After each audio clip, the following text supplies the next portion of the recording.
finally, let's talk about instruments. When it comes right down to it, the work you do is done by your instruments. And the better your instruments are, the better your work is going to be. Unfortunately, we still have with us that bygone belief, which belongs to the Puritan work ethic, that there is something intrinsically noble about trying to do a good job with bad instruments. This belief absolutely does not apply to microsurgery, whether in the OR or in the lab. If you're not using the best instruments that are available, you're not doing the job right, and you should regard it as a fundamental fault of technique to even contemplate using bad instruments to do a job where the margin for error is so tiny. And certainly in the lab, you should use good, new, well cared for instruments. Don't use instruments that have been thrown out of the OR. Use instruments that are even better than the instruments in the OR.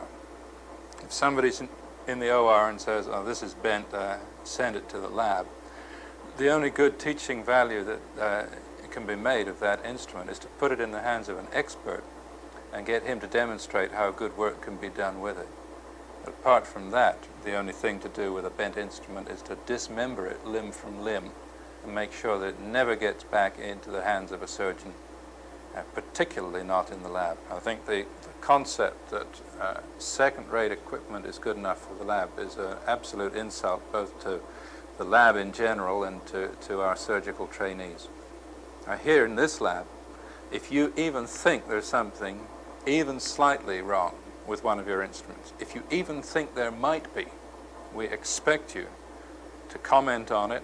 You may comment rudely on it. We hope you will.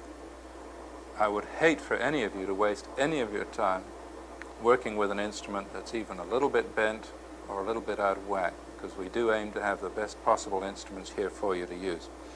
Let's just briefly look at the instruments that are here. These are what I would regard as sufficient for basic microsurgical practice. We have a pair of angulated jeweler's forceps, which are very useful as a light needle holder. We have a straight jeweler's forceps.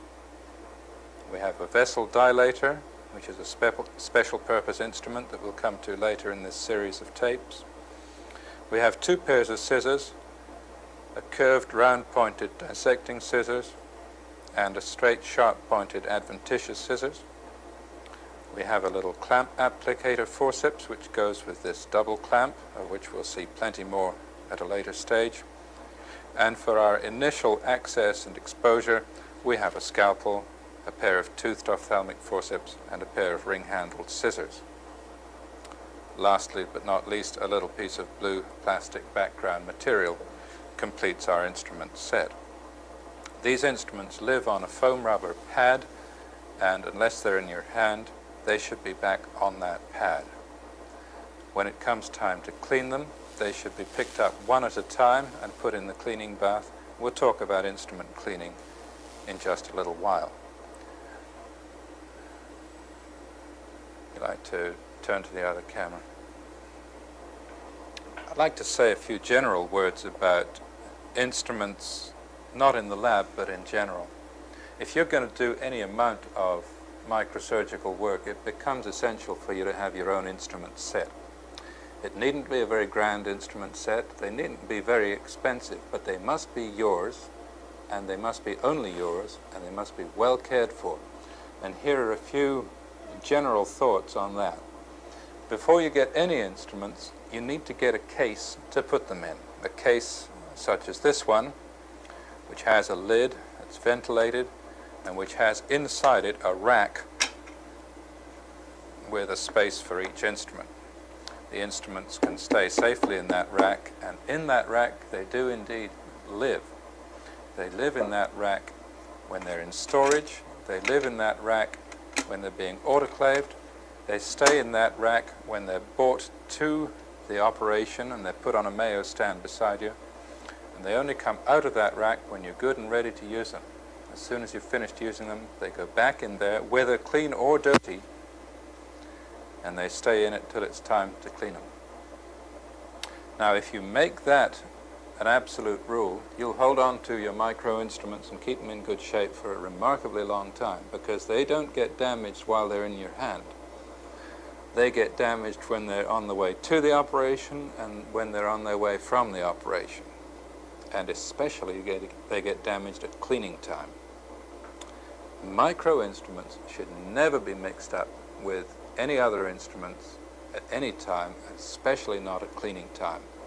If you hear somebody pick up a handful of micro instruments and throw them in a sink along with all the other hardware, you can kiss those instruments goodbye right there.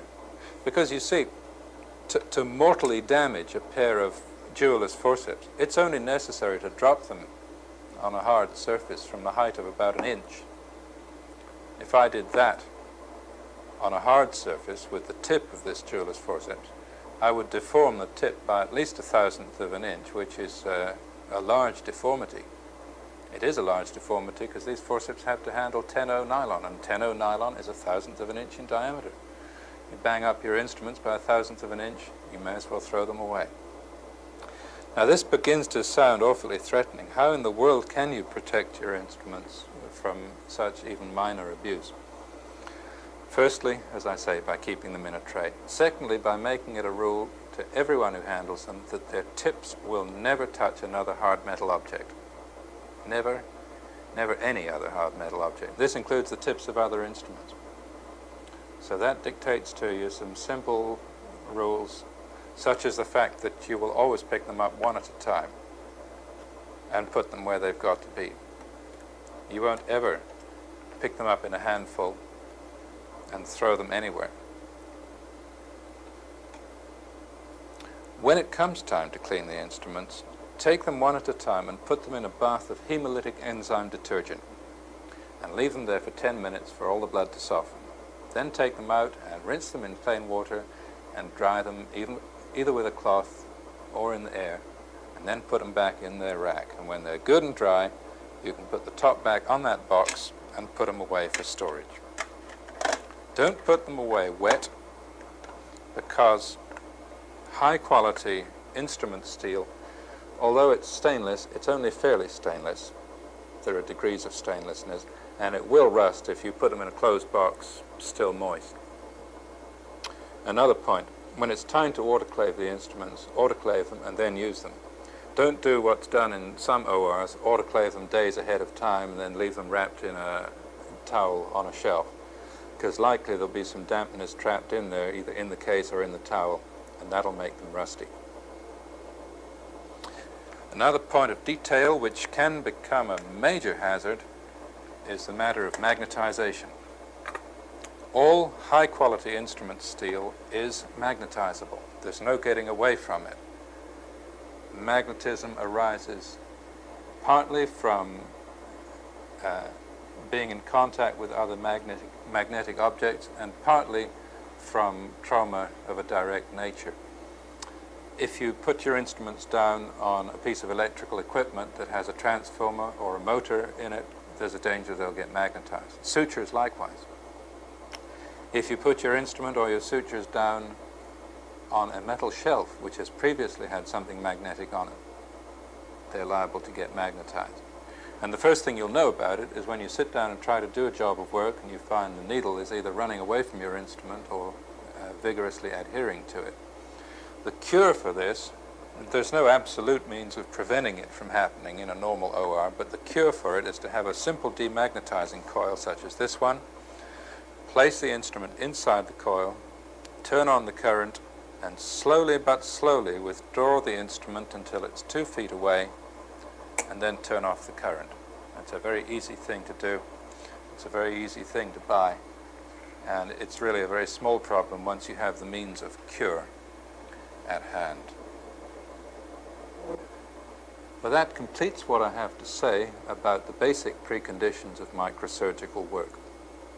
What I suggest you do at this point is to sit down with your microscope, get comfortable in your place of work, and without any further instruction, take a piece of practice rubber and do a little suturing with the positive intention of getting a little bit frustrated and experiencing a little bit of preliminary difficulty. Not in any masochistic way, but so that when you come to look at the tape on suturing technique, some of those many, many points of detail that are on that tape will have some meaning to you. So that's what I suggest we do at this point.